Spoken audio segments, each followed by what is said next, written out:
Bienvenue sur Papatriarcat. Je suis Cédric Rostin, votre hôte, et je suis ravi de vous accueillir dans ce podcast pour parler ensemble de parentalité, d'éducation, de promotion des droits de l'enfant tout en s'affranchissant du modèle patriarcal. Nous visons une société plus juste, pour toutes et tous, au travers du partage de spécialistes et aussi des vécus de nombreux parents qui cheminent. Je vous invite à nous écouter, à essayer de construire des ponts au lieu de dresser des murs, car ce n'est pas parce que nous voulons aller au même endroit que nous devons forcément prendre le même chemin, pour nous et surtout pour nos enfants.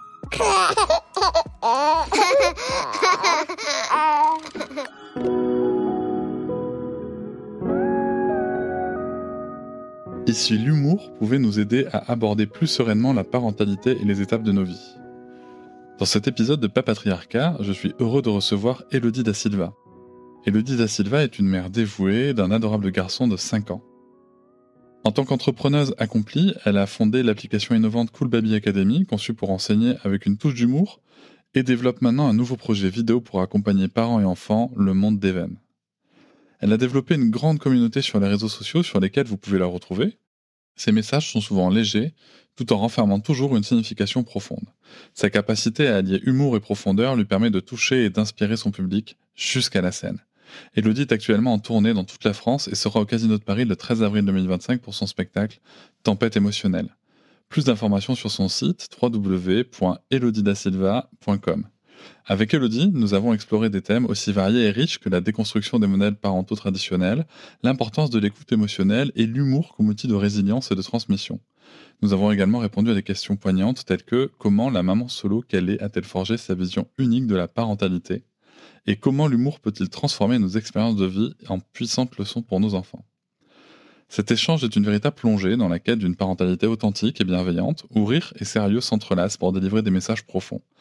Elodie partage avec nous son parcours, ses défis et sa vision inspirante, le tout teinté d'un optimisme assez contagieux. J'espère sincèrement que cet épisode touchera votre cœur autant qu'il a touché le mien au moment de l'enregistrement. Restez avec nous jusqu'à la fin, vous allez découvrir des perspectives nouvelles qui, je l'espère, changeront votre regard et vous accompagneront sur la parentalité. N'hésitez pas à vous abonner au podcast, à laisser une note avec un max d'étoiles et commenter partout où c'est possible, comme sur Apple Podcasts et Spotify. Là-bas, je peux même répondre. On se retrouve aussi sur les réseaux sociaux comme Instagram, Facebook, TikTok et LinkedIn. Tu peux aussi réagir en laissant un audio sur l'outil SpeakPipe, même depuis ton téléphone, le lien est en description. Allez, si tu souhaites soutenir financièrement le podcast pour l'aider à se développer, tu peux t'abonner à Papatriarcat Plus pour écouter les épisodes sans pub, en avance, et avoir accès à plus de 80 bonus. Le lien est aussi en description. On y va tout de suite avec ma première question. Elodie, si on te disait ado que tu ferais un jour un one-woman show sur la parentalité et les émotions, tu aurais réagi comment ? Je vous souhaite une bonne écoute. Bah non, parce que justement, j'aurais dit, tu ne veux pas d'enfant, comment tu vas faire un one-woman show sur la parentalité ? J'aurais adoré le côté one-woman show, parce qu'à l'époque, moi, j'étais fan de théâtre, j'ai fait pas mal de théâtre, mais la partie parentalité, je pense que j'aurais vraiment rigolé. Et j'aurais dit, ou peut-être que ça serait pour me moquer des parents, parce que j'étais très moqueuse, le karma m'a beaucoup frappée. Très, très moqueuse des parents. Non, mais comment ça, ils peuvent pas sortir alors qu'ils ont des gosses ? Aujourd'hui, je ne sors jamais. Donc du coup, ouais, je pense que j'aurais rigolé sur le côté parentalité, mais One Woman Show, ça m'aurait plu. Et sur le côté émotion ? Sur le côté émotion, j'aurais pas compris, parce que moi, je suis quelqu'un qui n'avait qu'une seule et unique émotion enfant, c'était la colère. C'était soit j'étais bien, soit j'étais tout le temps en colère. Donc, et puis surtout, c'était, j'en parle beaucoup dans mon spectacle, chez nous, les émotions, c'était, c'est pas que c'était interdit, mais ça existe pas, donc on voit pas trop de quoi tu parles. T'as à manger, t'as un toit, tout va bien, tu vois, donc t'es triste, ça va passer. Donc du coup, j'aurais pas trop compris, parce que moi, j'ai vraiment découvert c'est quoi une émotion, je pense, quand mon fils a eu 18 mois et qu'il s'est jeté par terre pour la première fois, où j'ai dit « Ah !» Qu'est-ce que c'est, tu vois. Donc, ouais, j'aurais pas compris le côté émotion. Mais toi, t'as jamais connecté, t'as pris le temps de reconnecter à un moment à tout ça dans ton parcours ? Bah oui, enfin c'était, j'ai envie de dire, c'était primordial. Je pense que sinon là, je serais. Je pense que c'est obligatoire de se reconnecter à soi, à ses émotions, à son enfance, au type d'attachement qu'on a eu. Sinon, j'aurais pas réussi à accompagner mon fils comme je le fais aujourd'hui. C'est pas si simple que ça de dire non mais il faut que tu sois patiente, que tu écoutes ses émotions. Si t'écoutes pas d'abord les tiennes, je vois pas en fait comment est-ce que tu peux venir et de manière extrêmement bienveillante et prétendre écouter ses émotions. Tu vas prétendre, et ça les enfants s'en rendent extrêmement compte, c'est-à-dire ouais, je vois que t'es en colère chérie, je vois que c'est difficile. Et dans ta tête t'es en mode Alors quand t'arrêtes de chialer, ce sera mieux, tu vois. Donc et ça, ils s'en rendent compte. Et moi, au début, j'avais cette démarche-là, tu sais. Je lui disais, ah là, je vois que c'est compliqué. Littéralement, en fait, je recopiais des vidéos que j'avais vues, hein. Mais je ressentais pas d'empathie, pas de bienveillance. Le travail sur moi, j'ai envie de dire, il a été tellement plus difficile que l'accompagnement que je fais au quotidien avec mon fils. Ce travail-là, il est... Et je dis toujours, je comprends qu'on n'ait pas envie de le faire parce qu'il est épuisant. Moi, j'ai eu la chance de le faire avant de devenir parent. Oh là là. La thérapie. Et ça change tout. C'est vraiment... Moi, tu vois, quand on me demande un conseil, c'est quoi pour bien se préparer de parent ? Fais une thérapie. Ouais. Fais une thérapie. Vraiment, c'est mon conseil.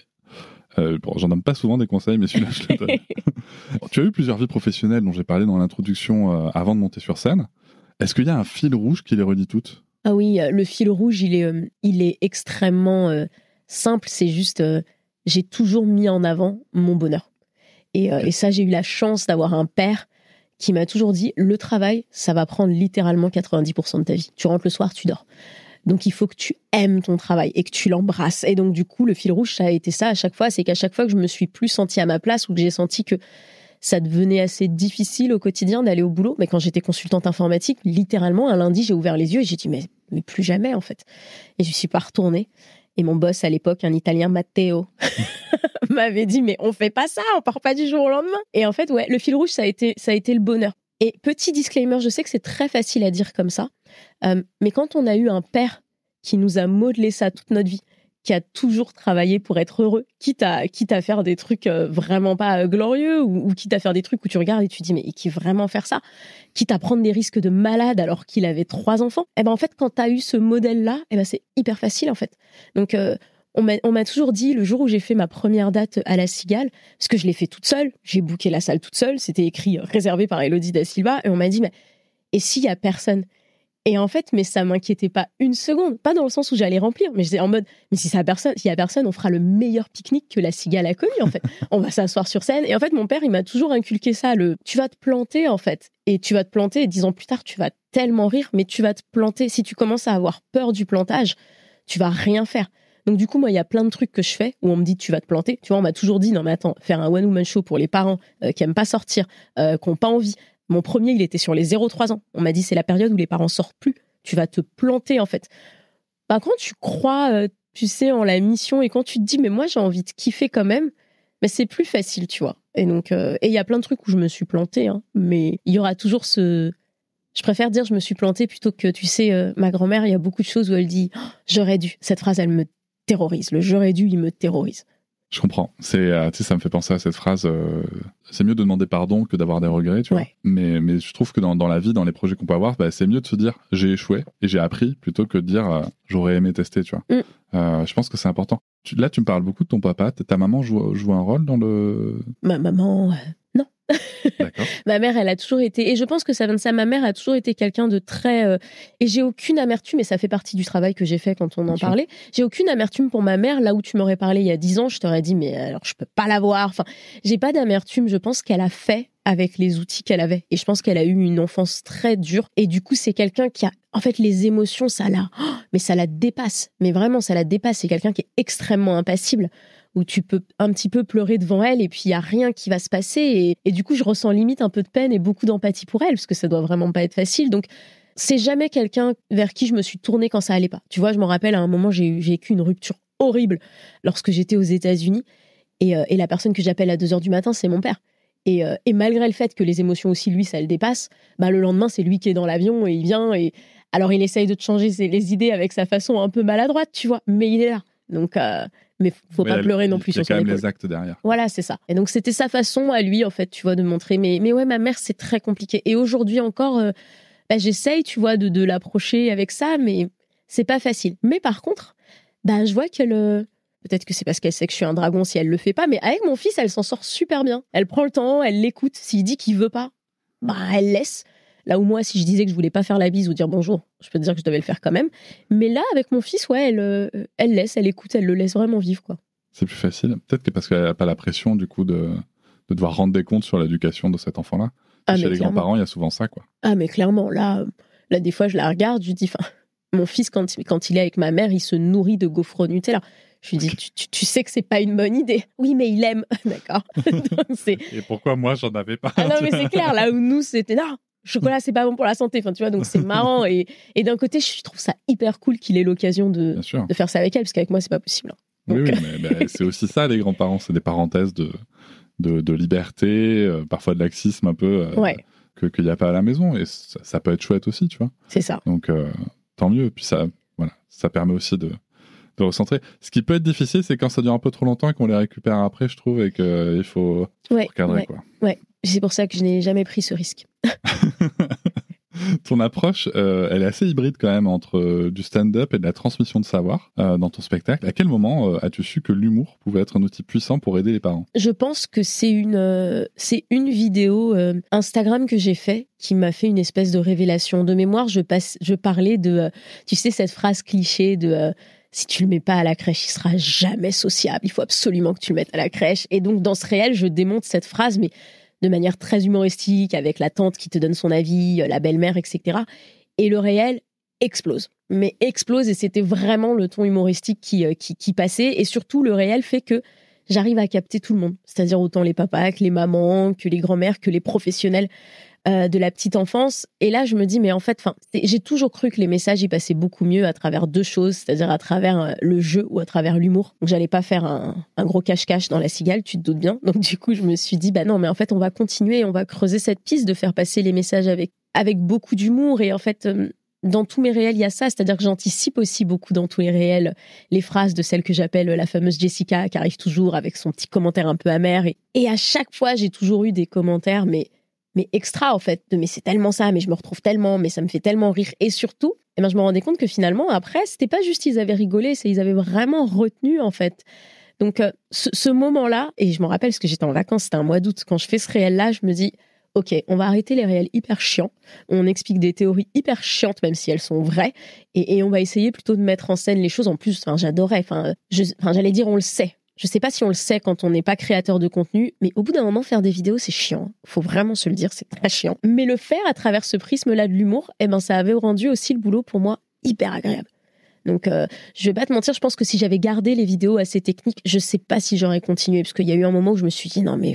Mais je te comprends tellement quand tu dis ça, c'est que je pense que... En plus, tu vois, moi j'ai un côté militant dans ma création de contenu, donc tu t'exposes aussi à d'autres trucs, tu vois. Et je pense qu'à un moment, faut s'amuser, tu vois. Ok, on veut passer des messages et tout, et c'est bien de faire des contenus informatifs, mais il faut s'amuser. Et je trouve que du coup, quand tu t'amuses, quand tu fais des vidéos un peu drôles et tout, c'est là où tu as des commentaires qui peuvent en plus te dire, ah tiens, là, ça vaut peut-être le coup de faire une vraie vidéo informative pour recadrer un peu le sujet, tu vois, pour passer l'information.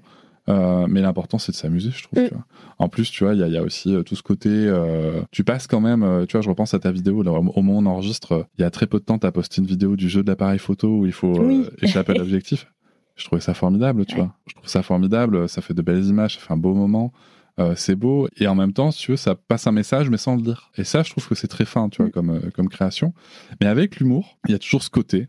Et alors là, je te pose clairement la question, c'est est-ce qu'il n'y a pas des gens qui t'ont dit non, mais attends, mais tu peux pas dire ça, tu peux pas te moquer de moi, tu vois, parce que Jessica, ton personnage Jessica, donc qui est la maman parfaite, clairement, peut-être que ça peut aussi toucher des personnes, se dire, mais elle se moque de nous, mais du coup, elle se moque de l'éducation bienveillante. Cocasse, est-ce que tu as eu des réactions comme ça Ah oui, beaucoup. Alors ça demande aussi un travail quand on est sur les réseaux et quand on commence à avoir une communauté qui prend de l'ampleur, de voir ces commentaires comme une opportunité. Tu m'aurais parlé il y a 3 ans, je t'aurais dit à chaque fois que je vois ce commentaire, je reste dans le lit, je me dis voilà, c'est nul, ma vie est nulle. Là maintenant, je vois vraiment ces commentaires comme comme tu l'as dit, là, il y a un truc à aller creuser. Il y a 2 jours, je poste une vidéo en expliquant que quand mon fils est pas là, je me sens hyper mal et que c'est très difficile pour moi. Il y a une femme qui commente...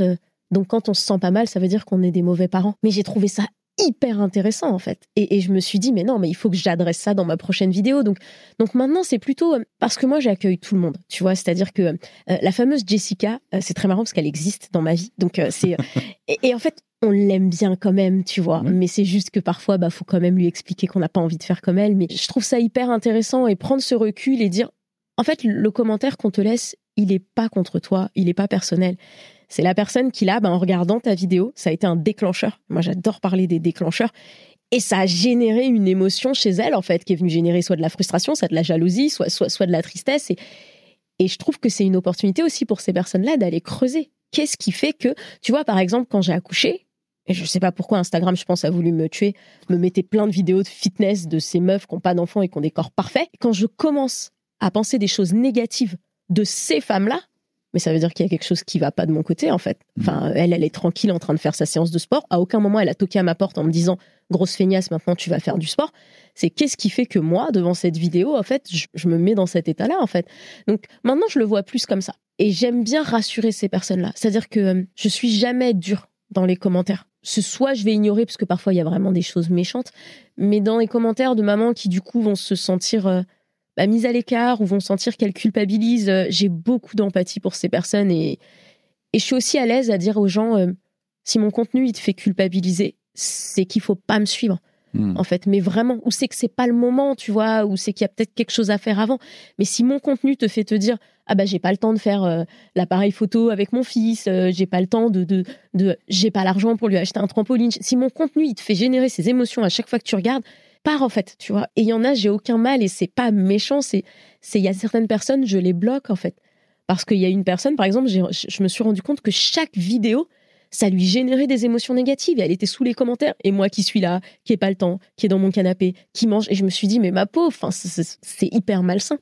Donc, ouais, maintenant, je vais plutôt le prendre comme ça en fait, en me disant, ok, qu'est-ce qu'on peut tirer de ce commentaire-là? Une partie de tes contenus que moi que j'apprécie particulièrement, que j'avais partagé d'ailleurs, c'est sur le sujet du harcèlement et des violences. Moi, j'ai fait un épisode avec le docteur Philippe Haïm qui est vraiment essentiel, je pense, pour prévenir de ça. Mais tes vidéos, je les trouve vraiment très bien, moi, personnellement, sur ce sujet-là, avec le fameux Zachary et les émotions de ton enfant. Est-ce que tu trouves que ça pourrait être intéressant aussi que les adultes s'appliquent ça, notamment sur les réseaux sociaux, et est-ce que toi, tu le fais? Ah non, mais alors, ce que je vais dire, c'est terrible, mais je pense que la plupart des adultes sur les réseaux sociaux sont des harceleurs. Mais vraiment. Donc, c'est-à-dire que quand tu vois un commentaire négatif, et j'en ai encore vu un hier sous le post d'une amie qui fait une critique sur son physique, donc littéralement des choses que je ne peux vraiment pas tolérer, et quand tu vois qu'à côté de ce commentaire-là, il y a 100 personnes qui ont liké ce commentaire, ces 100 personnes sont des harceleurs aussi. Tu vois, et ça, les gens, ils s'en rendent pas compte. C'est pas parce que t'es passé par là que t'as rien dit. Tu as appuyé sur ce petit cœur, en fait. T'as toléré. T'as dit, j'ai pas osé le dire, mais je suis d'accord. Et on s'en rend pas compte, mais c'est horrible. Parfois, tu passes sous des vidéos, il y a un commentaire méchant, il y a 5000 likes à côté du commentaire méchant. Donc, pour moi, il suffit pas de ne pas harceler, d'accord ? Il faut pas harceler, il faut pas soutenir les harceleurs, et surtout, il faut être anti-harcèlement. Ça, c'est quelque chose que j'explique aussi à mon fils, et attention, c'est pas facile, ça demande beaucoup de travail, c'est que tu peux pas juste dire, j'ai vu une situation, mais c'est pas moi, et je suis passé à côté. Et j'ai un ami qui a posté une vidéo il y a pas longtemps, qui a presque 1 million de followers, et il s'est fait démonter sous la vidéo, et en fait, j'étais dans les commentaires, en fait, à vraiment ne pas tolérer ce harcèlement. Il suffit pas de pas harceler, il faut être anti-harcèlement. Et tous les gens sur les réseaux, il y a un moment où tu as vu un commentaire d'une vidéo que tu plaisais pas et tu as appuyé sur like. C'est là où l'introduction, mine de rien, qui doit arriver normalement au moment où on enregistre du bouton j'aime pas, sur Instagram, sera intéressante de voir dans l'évolution. Parce que si sur ce même commentaire, tu as 100 likes et tu as 5000 dislikes, exactement, ça sera intéressant, je pense, de voir ça. Et ça peut servir aussi à éduquer les gens sur ça, tout en ramenant de l'engagement à la créatrice ou au créateur de contenu. Donc, bien sûr. Pourquoi pas, tu vois. Énorme sujet. Toi, t'es maman solo. Ouais. En quoi ça façonne ta vision de la parentalité et de la place des pères dans l'éducation des enfants ? Si je peux me permettre, parce que je te le dis, parce qu'au cas où on attrape notre veste, Jessica, maman solo, apparemment, c'est un terme qui est hyper encadré. J'ai appris ça il y a pas longtemps dans mes commentaires. C'est-à-dire que apparemment, selon certaines personnes, parce que ce n'est pas prouvé ou défini, tu peux dire que tu es maman solo que si tu as 0 soutien. Voilà. Donc, et donc, du coup, j'ai beaucoup de commentaires de mamans qui apparemment se disent être vraiment solo, que je ne serais pas vraiment solo.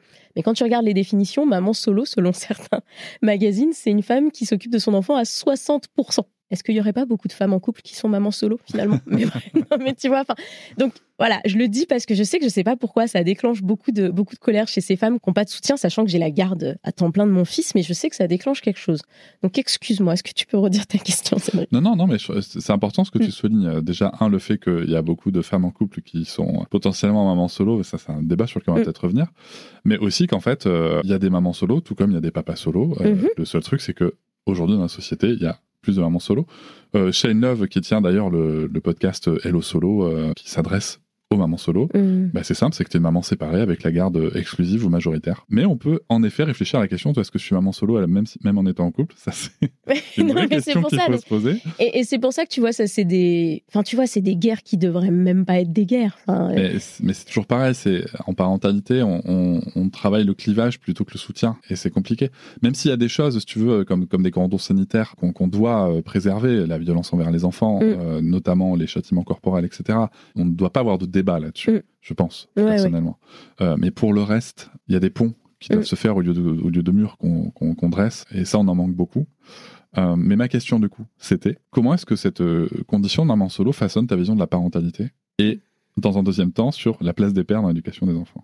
Au début, je me suis pas pris la tête là-dessus. C'est-à-dire que mon père, il a été élevé par ma grand-mère qui était mère célibataire. Maman solo, mais alors full. Et je porte une admiration à mon père, mais t'as même pas idée. Donc du coup, j'ai quand même eu cette image de non mais attends, c'est hyper faisable en fait. Enfin, la personne que j'admire le plus au monde a été élevée par une mère célibataire et n'a pas eu quasiment de contact avec son père. Donc au début, quand je me suis retrouvée mère célibataire, j'ai vraiment eu ce ressenti-là, en me disant ça va le faire. Et un jour, quand je vivais au Canada, mais ce jour-là, il m'a traumatisée. Je démarre Netflix, je démarre une série et ils disent plus de 80% des garçons noirs en prison sont élevés par une mère célibataire. Et alors là, je commence à paniquer. Et ce jour-là, mais moi, quand je panique, en plus, je mets des trucs en place, je suis complètement à l'extrême, tu vois. Donc, je me dis, faut que tu te renseignes, faut que tu vois, par exemple, le harcèlement. Mais je suis hyper dure avec mon fils parce que je me dis, non, mais il est hors de question que tu rentres à la maison et qu'on me dise que t'es un harceleur. Donc, ce jour-là, je me suis dit, mon Dieu, ça va te demander un effort colossal pour que ça se passe bien pour ton fils par rapport à des gens qui sont en couple. Donc, là, j'ai vraiment eu cette claque où je me suis dit, il va falloir mettre en place des choses. Au début, tu sais, je ne voyais que par la fatigue. Je voyais que par la fatigue, c'était extrêmement dur. Mon fils, quand il était bébé, puisque je suis devenue maman solo, il était vraiment bébé, il avait son RGO, il dormait pas. Enfin, c'était vraiment plutôt une question de survie, mais littéralement. C'est OK, il faut qu'on tienne. J'ai eu la bonne idée en plus de m'expatrier au Canada où je connaissais personne, donc j'étais vraiment seule avec lui. Au fur et à mesure, il y a une espèce de relation qui se crée. Enfin, jamais j'aurais pu expérimenter une relation comme ça avec mon fils, en fait. Enfin, il me fait trop rire. Avant de se coucher, il m'attrape la tête, il me touche le nez, il me dit, t'oublies pas, on est les meilleurs amis. Enfin, c'est génial, en fait. Et c'est parce qu'on a construit cette espèce de connexion de, je suis aussi très franche avec lui sur le fait que, il y a des fois, il y a des choses qu'on ne peut pas faire parce que je suis seule avec lui, parce que j'ai pas de relais et parce que, tu vois, un exemple concret, moi, je ne cuisine pas. Je ne cuisine pas. C'est très important de le dire. Non, mais vraiment. Okay. Parce que le moment du dîner, j'ai eu au début ces années où le moment du dîner, il rentrait et il fallait que je cuisine et je me mettais une pression de malade. Et puis, tu sais que le soir, les enfants, on va dire que c'est pas le meilleur moment. Tu vois, quand ils rentrent de l'école, parfois, ils sont un peu fatigués. Et du coup, moi, j'étais là en cuisine et en fait, j'avais même pas du temps avec lui. Et tu vois, ça fait partie des choses où j'ai pris une décision drastique. C'était il y a un an. J'ai dit non, mais attends, en fait, moi, je vais pas passer mon temps en cuisine quand il rentre de l'école. Je vais passer mon temps à kiffer, à faire des activités photos, à être sur le trampoline avec lui. Et puis, on mangera quelque chose qu'on a réchauffé ou quoi que ce soit. Mais donc, il y a des décisions comme ça que j'ai prises qui ont été dures à prendre parce que culturellement, ma mère, ça la dépasse que je cuisine pas, quoi. Une femme, ça doit cuisiner. Donc, tu vois, il y a ces choix que j'ai faits qui, pour moi, ont tout changé, en fait. Et qui font que c'est grâce à ces choix que j'ai cette relation avec mon fils, tu vois, autant fusionnelle ou oui, il y a des chances que si tu viens chez moi, le ménage, il est pas fait, hein, tu vois. Mais je peux te dire qu'on a joué, hein. Ça, c'est sûr, on a joué. Non, mais c'est très bien aussi. C'est très bien. Si tu penses que c'est une relation que tu n'aurais pas réussi à construire dans une vie de couple, à côté? Ouais. Mais alors, attention, dans la vision et par rapport à l'expérience que j'ai eue du couple. C'est-à-dire qu'aujourd'hui, je suis pas capable de te dire, non, mais en couple, ça aurait été plus facile. Parce que moi, en couple, c'était l'enfer. Donc, j'ai pas connu ça, tu vois. Et je trouve que c'est difficile de prétendre connaître une situation qu'on n'a pas connue. Moi, j'ai connu une relation de couple avec un papa où c'était pas qu'il faisait rien ou que je faisais plus, mais le quotidien n'était que frustration. Il a pas fait ci, lui, il va travailler, moi, je suis là. Enfin, quand il rentre, il est épuisé, il fait rien. Enfin, donc, le quotidien n'était que frustration. Donc, je peux même pas te dire aujourd'hui, ça aurait été plus facile si on était restés ensemble. Non, je pense que même mon fils, il aurait été témoin de disputes au quotidien. Enfin, moi, j'ai tendance à dire que mon quotidien, il est devenu plus facile en termes d'émotion et de gestion quand je suis devenue mère célibataire. Tu vois, tu sais que tu comptes que sur toi, t'es avec toi-même en fait. Mais ça joue, je pense aussi avec le fait que, comme je te disais, j'ai dû faire un travail sur moi. Et moi, je dis toujours, si aujourd'hui j'étais en couple avec son père, on se serait pas séparés. Parce qu'en fait, là maintenant, tout ce que je sais, tout ce que je vois lui aussi par rapport à son enfance, enfin, on aurait pu communiquer. On était dans un état où la communication, mais elle était rompue. C'était vraiment une absence de communication totale. Donc, tu vois, je peux pas te dire que ça aurait été plus facile. J'ai l'impression que moi, c'est plus facile maintenant. Qu'est-ce que ça t'amène comme réflexion sur la place des pères dans l'éducation des enfants ? Sur tes réseaux, tu peux être assez taquine à l'endroit des pères. Qu'est-ce que ça t'inspire, toi, ça ? J'ai un avis sur... C'est le moment où il faut marcher sur des œufs. Ouais, mais c'est... Moi, je trouve, quand je regarde certains contenus, et il y a beaucoup de papas qui me suivent et qui me disent c'est cool parce que toi, tu nous tapes pas trop dessus. Et c'est-à-dire que quand je le fais, c'est avec humour, et du coup, apparemment, ça passe mieux. Mais je pense que tu verras jamais sur ma page un contenu vraiment qui dit droit dans les yeux les gars, faut vous impliquer. Alors que les gars, faut vous impliquer. Moi, ouais, alors que les gars, enfin, des fois, les gars, quand même, tu vois. Donc, mais je pense qu'il y a quelque chose aussi. Tu vois, par exemple, je prends mon frère. Mon grand frère, il a été élevé par une mère sénégalaise qui l'a littéralement chouchouté, qui l'a rien laissé faire. Mon frère, pour lui, c'est lunaire l'idée de, s'il est en couple, faire le ménage, s'occuper des enfants. Enfin, tu vois, il a eu cette vision. Et même moi, en grandissant, dans la thérapie que j'ai fait, c'est quelque chose qui est beaucoup ressorti. En grandissant, je n'ai aucune image de mon père qui s'occupe de moi. Donc à partir de là, comment est-ce que naturellement je peux me dire, parce que c'est quelque chose qui a été terrible, parce que tu vois, c'était très marrant, je reprochais par exemple à son père, quand on était encore ensemble, de jamais donner le bain à notre fils Evan. Mais la vérité, c'est que je l'ai jamais laissé donner le bain. Tu vois, c'est-à-dire que je prenais mon fils, parce que j'avais ces images en fait, donc c'était très compliqué. Et je pense qu'aujourd'hui, il faut avoir aussi cette bienveillance envers les papas et cette empathie en disant attention, on vient pas tous du même endroit, et si il a été traité comme un roi par sa mère qui lui a dit mon petit prince d'amour, tu ne feras rien, ne t'inquiète pas, mais c'est quelque chose qui met du temps en fait à être démonté, hein. Donc et je te le dis honnêtement, moi je travaille avec ça avec mon fils au quotidien, tu vois, ça me demande un effort à chaque fois de me dire oh, fais pas ça pour lui, il faut qu'il fasse par lui-même. Et je suis persuadée que si j'avais eu une fille, mais j'aurais dit alors ma cocotte, là il faut faire. Parce que dans la vie, être une femme, c'est pas facile. Enfin, tu vois, c'est fou, mais je trouve que c'est bien d'être capable de s'en rendre compte et de mettre des mots dessus. Donc, je pense que voilà, il faut avoir beaucoup d'empathie envers ses pairs en disant attends, ok, d'où est-ce que tu viens, qu'est-ce qui s'est passé, et de leur demander aussi comment est-ce qu'ils peuvent intervenir. Il n'y a pas qu'une façon d'être papa, tu vois. Et parfois, j'ai ce sentiment de non mais moi, tu vois, j'aimerais qu'il change les couches. Il faut avoir cette discussion avec lui. Peut-être que lui, ça se joue pas au niveau des couches, peut-être que lui, ça se joue au niveau du biberon, que ça se joue au niveau du bain, mais enfin voilà, je trouve que ça va rien donner. Si on est juste en mode, même sur les réseaux au quotidien, faut vous impliquer, les nuits ça se fait à deux, le quotidien. Faut pas les laisser tranquilles, mais faut trouver le bon moyen en fait. Et moi, la question que je me pose souvent, c'est à un moment qu'est-ce qui est efficace en fait. Si on tient à conserver le couple, parce qu'il y a aussi l'option de se séparer, hein, même si je pense que ça vaut le coup d'attendre de mieux dormir quand même avant de se séparer, parce que la fatigue ça joue beaucoup. Mais à un moment, c'est qu'est-ce qui est efficace, tu vois. Moi, j'avais raconté, d'ailleurs, dans ce studio, avec les auteurs de l'Arnaque des nouveaux pères, la fois où, mais c'était il y a longtemps, hein, dans mon couple, où moi, en fait, tu vois, je faisais pas le linge, et où Noëlla m'accompagne, elle part à Madagascar pendant 1 mois, et du coup, fallait bien que je m'occupe de mon linge moi-même, et j'avais pas demandé à ma mère non plus, tu vois, de le faire. Et en fait, je dis, écoute, on va faire une fiche, moi je travaille chez McDo, on va faire une fiche process, je vais la faire sous Excel, tu vas me dire quel programme je vais utiliser, et je vais me la plastifier, je vais me l'afficher. Elle était là, mais c'est ridicule, tu peux t'en rappeler quand même. Sachant que la machine à laver, je l'avais déjà réparée. C'est-à-dire que j'étais capable de la réparer, mais pas de l'utiliser, tu vois. Et j'avais posé la question, j'ai dit, mais on s'en fout en fait. Est-ce qu'on veut que ça marche pour moi et qu'à la fin, je sois autonome ? Ou est-ce qu'on veut faire forcément tout à ta façon et à la fin, moi, je vais pas adhérer, tu vois. Et je pense qu'à un moment, c'est des questions qu'il faut se poser. Tu sais, t'as l'application Nipto aussi qui existe, je sais pas si tu connais. Non. Nipto, alors, c'est une application où tu peux gagner des étoiles dans le couple en faisant des tâches ménagères. Oh, trop bien. Voilà. Et en fait, tu gamifies un peu le truc. Et j'entends aussi, si tu veux, l'argument de dire ouais, mais c'est bon, c'est pas des enfants et tout. Ouais, mais. Et bien sûr que ça pourrait être chouette de pas avoir besoin de gamifier tout, mais si ça marche. Mais c'est ça.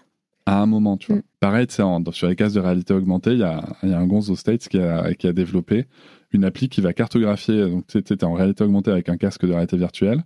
Et en fait, ça va mettre en zone verte ton sol. Si tu passes l'aspirateur, c'est en partenariat avec Dyson, si tu passes ton aspirateur dessus, tu gagnes des pièces. Oh, en fait, c'est un jeu vidéo. Ok. Et tu vois, quand tu as enlevé toute la partie verte, t'as ta petite coupe et t'es content. Ça peut paraître débile, mais à un moment, si c'est efficace, quoi. Mais c'est ça. Donc, c'est ça qu'on recherche. Aujourd'hui, si on regarde le rapport du Haut Conseil Égalité sur la progression du sexisme, on n'est pas très efficace puisque les idées sexistes progressent particulièrement chez les jeunes. Donc on n'a pas forcément les bonnes stratégies, donc ça vaut le coup de se remettre en question, je pense. Tu vois, il y a un message que je reçois beaucoup sur Instagram quand je dis que je suis mère célibataire, je reçois beaucoup de messages de mamans en couple qui me disent moi je suis en couple mais c'est comme si j'étais seule. Mais bien sûr. Et en fait, pour moi ce message-là, il est intolérable. C'est-à-dire c'est comme tu l'as dit tout à l'heure, c'est soit on décide de se séparer parce qu'en fait ça marche pas, soit il faut que ça marche en fait. Ce message, il devrait être intolérable. Je suis là, j'ai les enfants, je fais tout, il fait rien. Enfin, ce message, il passe pas, en fait. Il faut mettre en place des choses. Comme j'ai dit, oui, certes, il faut les écouter, il faut voir, mais on ne peut pas dire ça en 2025. On peut pas dire on est deux, mais j'ai l'impression d'être seule. Enfin, ça marche pas, c'est pas OK, tu vois.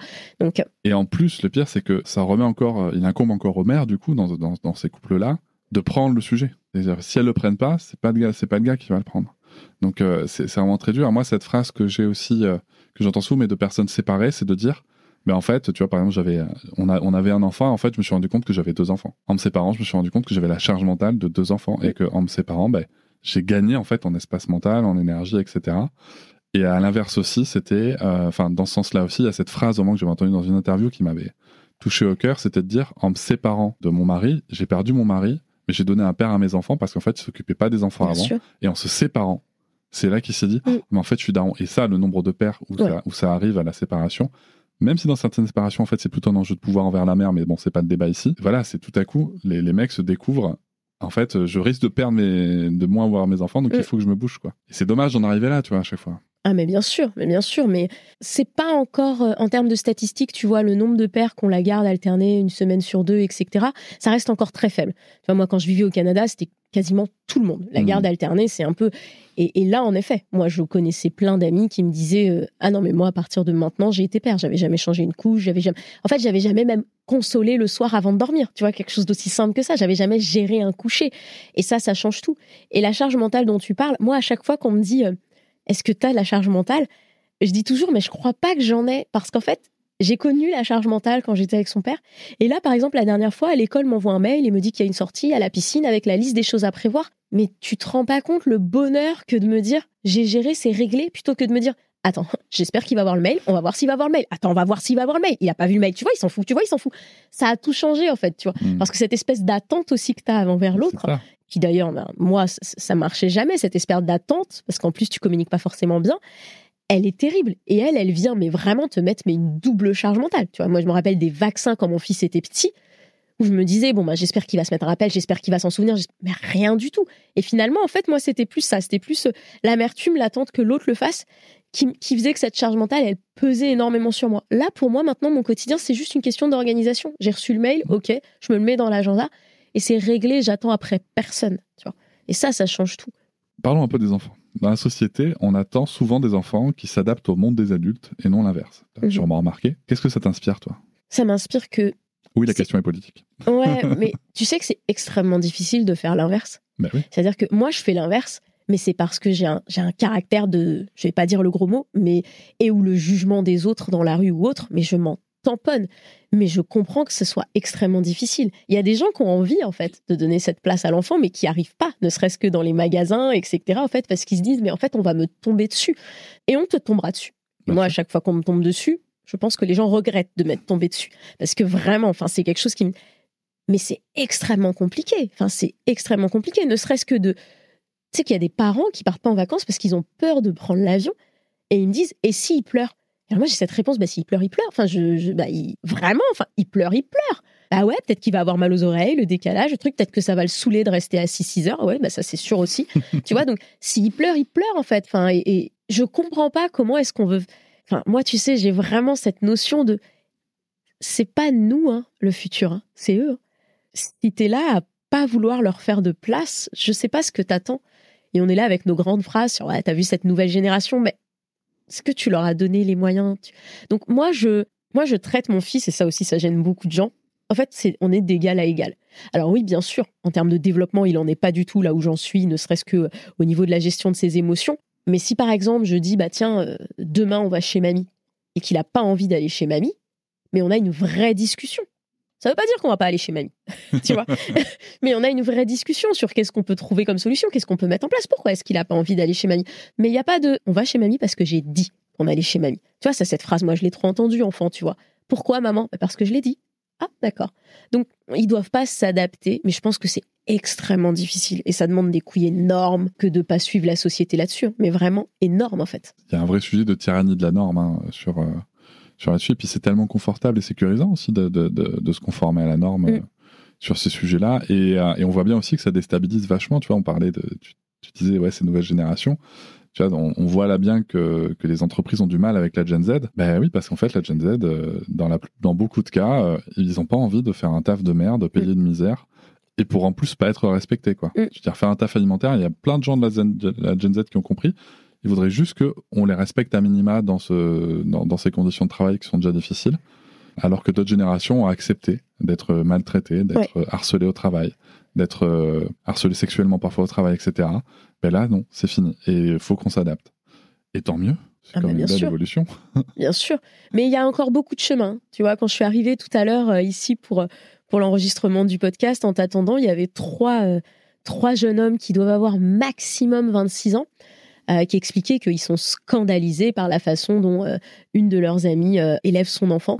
Mais elle lui laisse tout faire, mais si elle pleure, elle la laisse pleurer au lieu de lui dire mais là ça suffit. Enfin, tu vois. Et à chaque fois, moi je suis témoin de ce genre de conversation et je trouve qu'il y a encore vraiment, vraiment beaucoup de chemin. Il y a un chemin qui est énorme et on en parlait puisque hier on a enregistré avec le défenseur des enfants Éric Delemare et lui-même a exprimé son inquiétude par rapport à l'ambiance générale que prend un peu la société française sur ce sujet-là et au niveau des enfants et surtout sur toutes ces phrases qu'on laisse passer dans les médias, l'image qu'on renvoie. On en est même à avoir des gens qui militent pour interdire des lieux aux enfants. Hein. Ah, bien sûr. Il y a de moi, tu vois, qui se permet dans les médias de militer pour dire qu'il faut qu'on interdise les restaurants aux enfants, mais on est où, tu vois enfin, ouais, mais et puis tu sais que moi j'ai beaucoup voyagé avec Evan quand on était au Canada.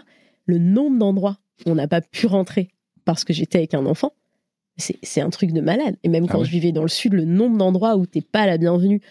Par exemple, s'il y a une piscine ou quoi que ce soit, si t'as un enfant, parce que potentiellement il va faire du bruit, en fait, il va vivre, le pauvre, tu vois. Donc, et ça, je me suis pris la claque, parce que quand t'as pas d'enfant, je pense que c'est des trucs que tu ne vois même pas. Tu vois même pas les panneaux avec enfant barré. Non, mais un panneau avec enfant barré, au même titre qu'un panneau avec chien barré. Enfin, on s'en rend compte ou pas?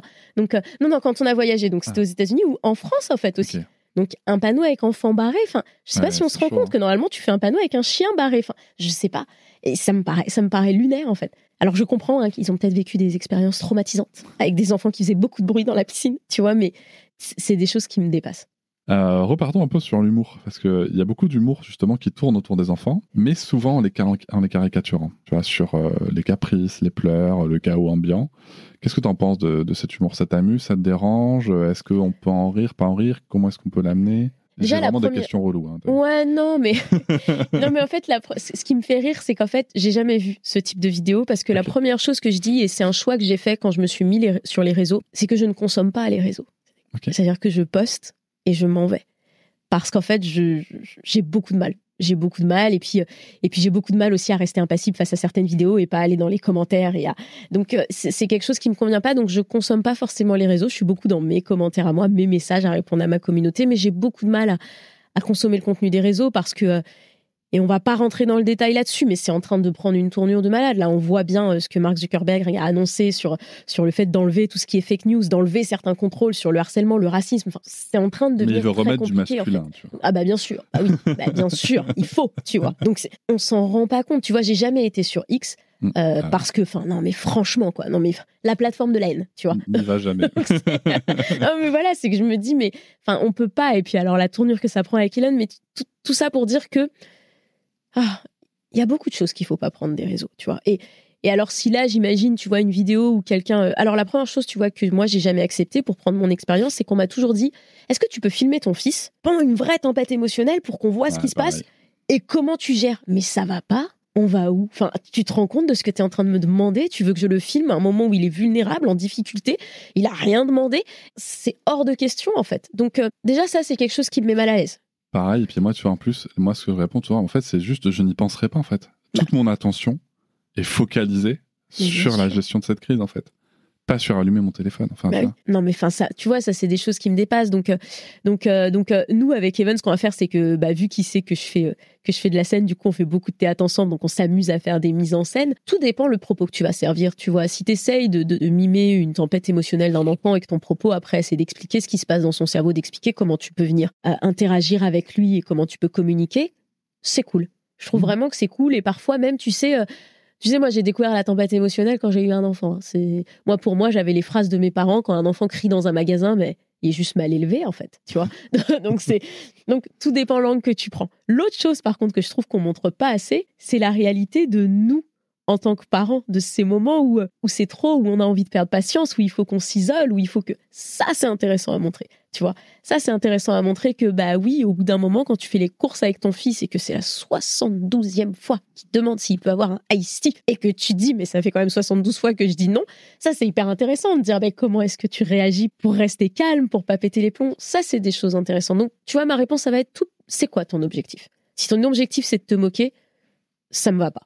Mais quel que soit l'angle, hein, que ce soit des enfants, des personnes en situation de handicap, des adultes, si ton objectif c'est de nous faire passer un message, d'apprendre quelque chose, ok, on peut en discuter. Oui, dans le principe de on rit avec et pas aux dépens d'eux, quoi. Exactement. Puis, tu sais, c'est toutes ces vidéos aussi qu'on a pu voir passer où on jette une tranche de fromage sur la tête d'un bébé, on casse l'œuf sur la tête de l'enfant pour le voir pleurer. Ouais. Mais c'est assez gênant. C'est gênant. Ça, c'est des choses qui sont, ça, c'est des choses qui sont très gênantes, en fait. Oui. Ouais.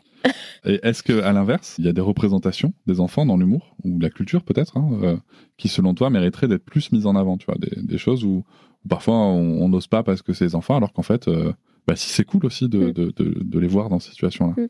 Il y a un truc qu'on a du mal à accepter, c'est que le monde, il a changé. L'arrivée des réseaux sociaux, des téléphones, d'Internet, ça a tout changé. Ça a amené des nouvelles vocations, de nouveaux métiers. Et je vois beaucoup de gens qui n'acceptent pas ça. Alors, je te parle, j'ai pas de télé et je suis très relou avec mon fils, tu vois. Donc, mais en fait, faut se rendre compte que aujourd'hui, là où avant, moi, ma mère, c'était fini tes études, tu vas avoir un bon boulot, tu vas travailler dans un bureau. Le succès, c'était travailler dans un bureau, hein, mais vraiment. Aujourd'hui, moi, j'adore regarder des vidéos d'enfants qui dansent, qui font du breakdance, des enfants qui ont des comptes Insta, qui sont gérés par les parents, bien sûr, mais où on montre le talent. Mais je trouve ça génialissime, en fait, tu vois, et où on les laisse exprimer le talent. Il y a des enfants, c'est des acteurs nés, tu le vois, en fait, c'est un talent. Et c'est trop réducteur, tu vois, que de dire, du coup, il faut pas montrer les enfants, il faut pas les exposer. Oui, certes, tu vois, c'est-à-dire que, par exemple, moi, j'aime bien voir quand même que le compte de l'enfant, il est géré par le parent, ça me rassure, mais je trouve ça hyper cool qu'on lui donne un endroit où il peut exprimer son art. Mais vraiment, il y a une grande TikTokeuse, je crois qu'elle a commencé, elle avait 4 ans, elle était fan de maquillage. Elle a maquillé des stars à 7 ans, mais c'est génial, tu te rends compte, et que sa maman, elle puisse lui donner cette opportunité d'être vue et ensuite d'être contactée par des stars pour aller maquiller, c'est super. Tu vois, c'est des choses qui n'existaient même pas. Et en fait, c'est marrant parce que cette maman, elle explique qu'elle s'est rendue compte du talent de sa fille à travers ses bêtises, tu vois, qu'elle avait le maquillage et qu'elle maquillait les murs. Tu vois, elle s'est dit, mais non, mais à un moment, il y a un truc. Et moi, j'ai trouvé cette histoire hyper belle, là où généralement, on va juste dire, non, mais alors attends, stop, il est où ton cahier de lecture? Parce que c'est pas comme ça qu'on va avoir un vrai boulot. Donc je pense qu'il faut... C'est difficile une fois de plus, hein, attention. Mais je pense qu'il faut un petit peu souffler et se dire, il y a des choses intéressantes quand même à prendre. Oui, et puis après, il y a des choses qu'il faut cadrer, sur lesquelles il faut éduquer. Quand tu regardes... Alors moi, tu sais, je suis très côté droit de l'enfant et témoignage des enfants. Tu vois, par exemple, les enfants eux-mêmes disent que, par exemple, les photos en maillot sur les réseaux, ça les dérange à eux.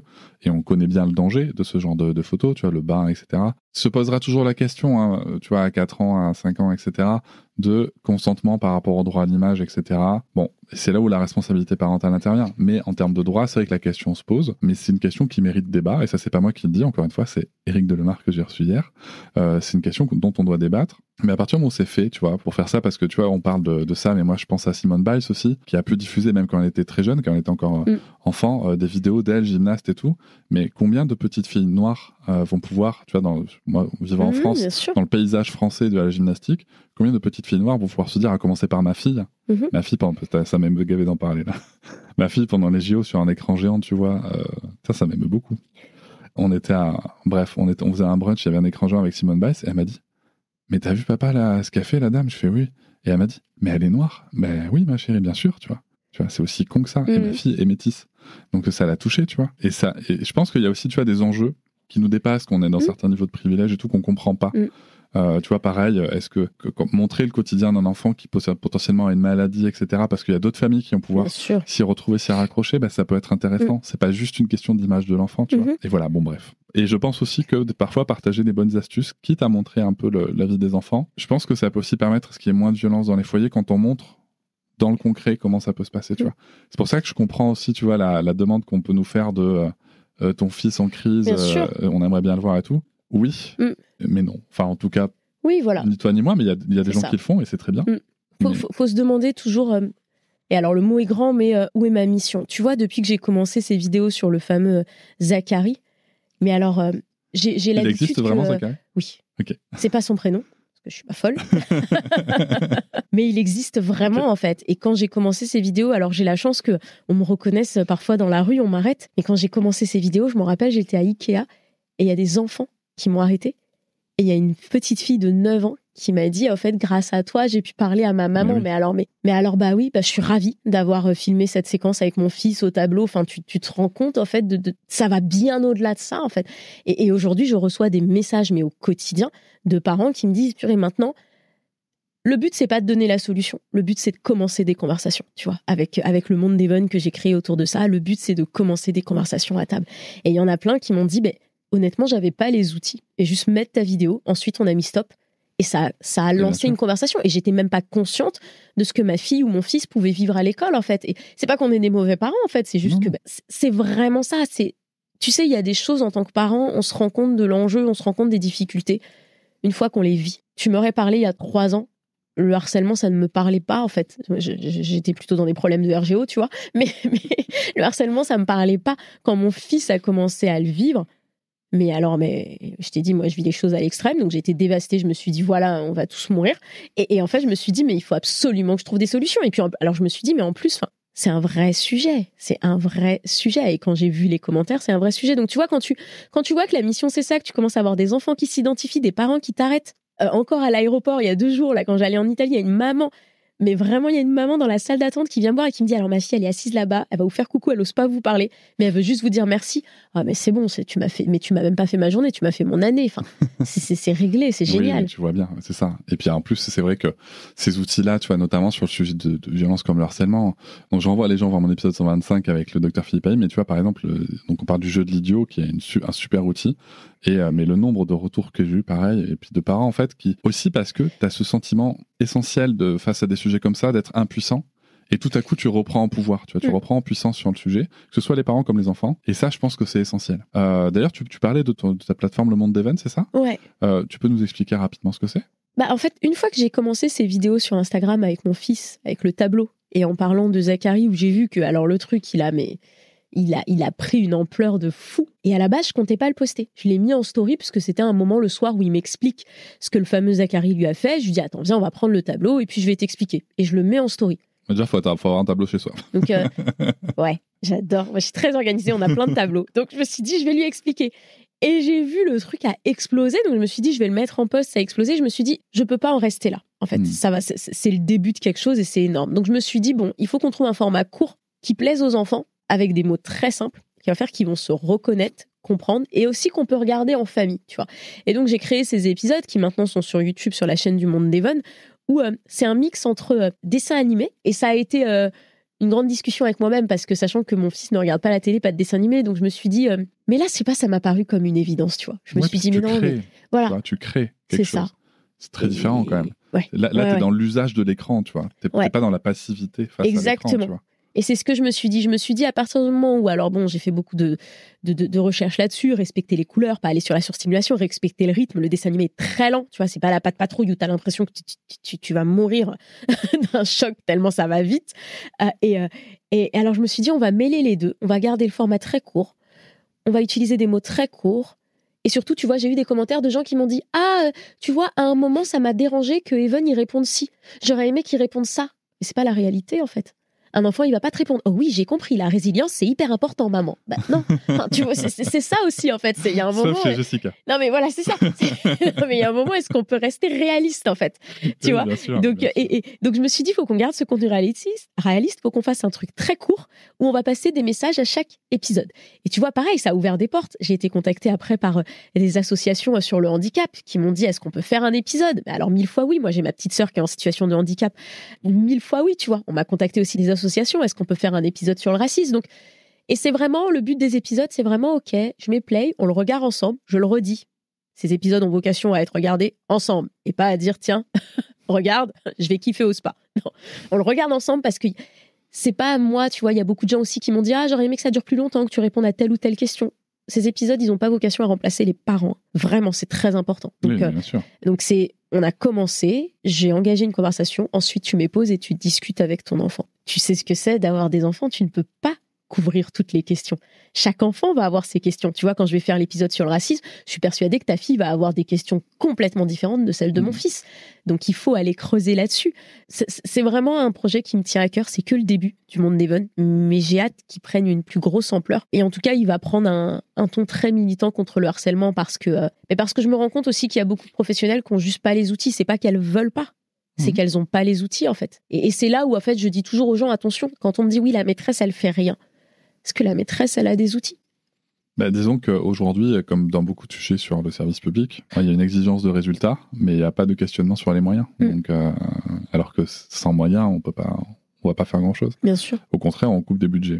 C'était ma parenthèse politique. Quand on est parent, il y a des moments où on oscille quand même entre rire et craquer complètement. Et puis même dans la minute, tu vois. Tout le monde se reconnaît. Toi, quel a été ton plus gros pétage de câble parental ? Est-ce que ça a fini dans un sketch ? Alors oui, je peux pas te donner le plus gros justement parce que c'est un gros sketch dans mon spectacle. Ok, donc il va falloir aller voir le spectacle. Voilà, parce qu'il est vraiment, il m'a vraiment marqué. Il y a un autre gros pétage de plomb que j'ai fait et qui finalement n'a été que reflet de comme je le dis, d'un de mes déclencheurs. C'est, on a déménagé avec mon fils, je lui ai acheté cette espèce de circuit de voiture qui veut dire maman est désolée d'avoir déménagé, tu vois. Il veut juste dire ça, ce circuit. Déménager en un temps record. Voilà, c'est ça, voilà. Et il n'était pas prévenu et ça a été très vite. Et enfin bref, et de toute façon, comme il était harcelé dans son école, il était très content de partir. Et il joue avec ce circuit pendant 10 minutes. Et après, il regarde la boîte du circuit, là où il y avait les autres modèles de circuit, et il me dit, tu vois, t'aurais dû acheter celui-là, il est mieux. Mais en plus, il était pas mieux. Enfin, celui que j'ai acheté, il fait 5 étages. Celui qui m'a montré, il faisait 2 étages. Enfin, mais on sait très bien que lui, dans sa tête, à ce moment-là, c'est pas ça. Tu vois, le problème, c'est... Et j'ai complètement craqué. Et parce que pour moi, c'est un gros déclencheur, ce que je qualifie, alors que ce n'est pas du tout ça, d'ingratitude. Ouais, c'est un déclencheur de fou, en fait. C'est-à-dire que, mais est-ce que tu sais que moi, jamais de ma vie, j'aurais eu un circuit de 5 étages. Moi, je récupérais les jouets de mon frère. C'était des Action Man. J'avais pas envie de jouer Action Man, tu vois. Donc, c'est vraiment ça. Et ça a été un déclencheur de malade où je me rappelle que j'ai même eu besoin d'aller m'isoler. Et tu vois, c'est marrant parce que c'est un déclencheur où lui, il est pas énervé à ce moment-là. Il me dit ça de manière hyper calme. Tu vois, on pense que les moments où tu pètes le plus le plomb, c'est quand ils sont là et qu'ils crient et qu'ils sont en pleine tempête émotionnelle. Moi, ça a été cette phrase hyper calme de « Maman, j'aurais préféré celui-là ». J'ai vrillé. Je me suis dit « Je vais partir ». Ah ouais, mais c'est ça. Hein. Je me suis dit « Maman, reviens ». Ah, je reviens parce que là, ça va pas du tout. Donc, ouais, je me rappelle que ça a été assez compliqué à gérer. Un futur sketch. Mais oui. Non, mais attends, sérieux, quoi. Il est magnifique, ce circuit. Toujours dans l'idée des sketchs, on dit que l'humour est souvent une manière de transformer des douleurs en force. Est-ce qu'il y a un moment difficile de ta vie qui a donné naissance à un de tes meilleurs sketchs, peut-être ? Ouais, je pense que la première partie du spectacle, elle est sur mon enfance et sur les types d'attachement. Et là où je pense que les gens vont rire des petits sketchs de l'enfance, ces sketchs, ils cachent vraiment mes plus gros traumas, tu vois. Donc, je dis toujours, il faut faire très attention parce que l'humour peut être un moyen de guérir, mais l'humour peut être un moyen de cacher des traumas aussi. Parce que parfois, je sais pas si tu as ça, ce genre d'amis qui rigolent de choses hyper graves où tu as envie de dire, enfin, ce que tu as vécu, c'est pas normal en fait. Non, et c'est important de le dire. Bah, c'est ça en fait. Donc c'est important de dire, on est en train d'en rigoler, mais c'est pour passer le message. Mais c'est ça qui fait que ça a été compliqué pour moi. C'est pour ça que je dis, c'est pas juste un one-man show, c'est vraiment un master show. C'est j'essaye de te faire comprendre, passer des messages et des techniques aussi d'apaisement. Mais ce que je te raconte, j'ai mis du temps à en rire. Hein. Tu vois, les sketchs qu'il y a à l'intérieur du spectacle, j'ai mis du temps à en rire. C'était pas drôle, tu vois. Avoir des parents qui, quand tu leur dis Nicolas m'a brisé le cœur ou quoi que ce soit, te disent mais enfin t'as 12 ans, hein. Un cœur ça se brise pas à 12 ans. Hein. Enfin tu vois littéralement, enfin c'est horrible en fait. Et puis littéralement, bah toutes les autres fois où ton cœur il va être brisé, eh ben tu vas jamais aller vers tes parents et t'es seul. Moi j'ai plein de souvenirs seul dans ma chambre le soir à 12, 13, 14 ans à pleurer toutes les larmes de mon corps parce que certes oui t'es un peu dramatique à cet âge-là, mais ça te semble vraiment être la fin du monde. Enfin, tu vois, Nicolas, il m'a brisé le cœur, quoi. Et du coup, j'ai ce souvenir ensuite de cette enfance et cette adolescence dans une solitude totale. À dire, bah, une fois, tu m'as montré, et ça me fait peur. Une fois, tu m'as montré que t'étais pas à l'écoute, du coup, je viens pas te parler. Ça me fait très peur pour mon fils. C'est-à-dire que même les moments où je suis pas du tout réceptive, je me dis, écoute-le. Parce qu'en fait, il suffit d'une fois Mais c'est parce que j'ai ce souvenir, en fait. Oui, tu vois, bien sûr. Après, on peut se rater et revenir dessus. Ah non, on peut se rater. Alors, clairement, bien sûr. Et on peut dire, c'est pas le moment, et puis on peut revenir dessus. Mais si tu reviens pas dessus, oui, ça, c'est important. C'est là où c'est compliqué, tu vois. Moi, je dis toujours, je le dis dans mon spectacle, je pense que je suis une professionnelle du plantage. Une professionnelle de je me le plante et le soir, on se couche, je dis, alors, maman a complètement dérapé. Et il est devenu très doué aussi pour me dire, oui, t'as dérapé, mais il faut revenir dessus. Et je pense qu'il y a même des chiffres sur le fait qu'en fait, la réparation annule quasiment le plantage. Oui, alors attention, toujours disclaimer, plantage, on a une définition du plantage. Hein. Oui. Donc, non, mais oui. Et puis il y a toujours ce cordon sanitaire dans le respect de l'enfant, mais bien sûr, mais parce que c'est une relation qu'on a avec nos enfants. Et dans une relation, il y a des bas.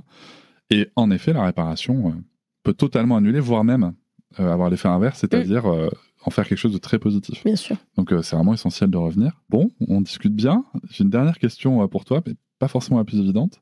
Si demain, Élodie, tu avais les pleins pouvoirs dans le pays, tu fais ce que tu veux. Ta parole arrive. D'accord ? Tu as tous les pouvoirs pour changer la vie des enfants et des parents en France. Quelles seraient les 2 ou 3 mesures immédiates et prioritaires que tu mettrais en place ? Tu sais, la première chose, et une fois de plus, c'est le vécu, c'est que je mettrais la vie professionnelle des parents littéralement en pause les premières années de l'enfant. Une vraie pause. Hein. Pas une pause où quand tu reviens de ton congé maternité, on te fait bien sentir que t'es parti en congé maternité, mais je la mettrais en pause pour les 2 parents. Je pense que je mettrais en place des aides pendant ces premières années, des aides pour que les parents puissent dormir, des aides pour cuisiner. Moi, je me rappelle quand même des premiers mois de mon fils, j'ai jamais été aussi mince, mais c'est normal, j'avais pas le temps de manger, mais c'était devenu maladie. Donc, je mettrais en place ces aides-là. Ces premières années, je pense que ce serait mon premier combat. Ensuite, je pense que je changerais beaucoup de choses dans le système scolaire pour ne pas te dire tout. D'accord. Je serais beaucoup plus en faveur de l'école à la maison pour les parents qui ont envie de le faire. Mais vraiment, ceux qui ont envie de le faire. Et sachez, je le dis sans aucun problème, que je n'en fais pas partie. D'accord ? Moi, oui. Voilà. Donc, du coup, pour les parents comme moi, mais mon Dieu, c'est tellement difficile aujourd'hui de trouver une école qui nous correspond. Alors, je laisserai beaucoup plus la place à toutes ces pédagogies alternatives dans la création d'écoles, tu sais, moi, je suis fan, j'avais visité au Canada les écoles dans la forêt, où les enfants sont tout le temps dehors, et mon fils étant tellement à fond dans le mouvement, c'est des choses qu'il adorerait. Donc, je laisserai beaucoup plus de place à ça. Je formerai beaucoup plus les professionnels, d'accord ? Parce qu'aujourd'hui, il faut qu'on arrête avec Pythagore, cosinus, sinus, là, d'accord ? Il faut qu'on se concentre beaucoup plus. Je rajouterai l'intelligence émotionnelle au programme. Je formerai beaucoup plus les professionnels, comme je t'ai dit, à toutes ces problématiques humaines. Donc, que ce soit le harcèlement, le racisme, l'acceptation de l'autre. J'ai une petite sœur, comme je te dis, qui est en situation de handicap. Je pense qu'on ne se rend même pas compte de l'enfer qu'elle vit au quotidien. Elle est à la fac de psycho. Chaque journée est un combat, en fait. Je serais vraiment là-dessus. Et surtout, j'essayerais d'avoir une éducation, un programme, en fait, scolaire, où on est beaucoup plus tourné vers l'autre. Aujourd'hui, on est beaucoup centré sur soi. C'est vraiment énormément. Tout ce qu'on apprend est très sur la centré compétition. Sur soi. C'est ça, exactement. Tu vois, par exemple, moi, j'aime beaucoup inscrire mon fils à des sports où j'ai envie de dire il est un petit peu en compétition avec lui-même, tu vois. J'adore quand on va à l'escalade. Ça me fait beaucoup plus kiffer que quand il rentre du foot et qu'il est dans son ambiance Mbappé, comme il dit, tu vois. C'est pas pareil. Donc ouais, je pense que je mettrais en avant comment est-ce qu'on peut faire pour mieux vivre ensemble, parce que je pense que ça, on a complètement... c'est même pas qu'on a oublié, c'est que je pense qu'on sait même pas faire. Merci beaucoup, Élodie. Merci à toi.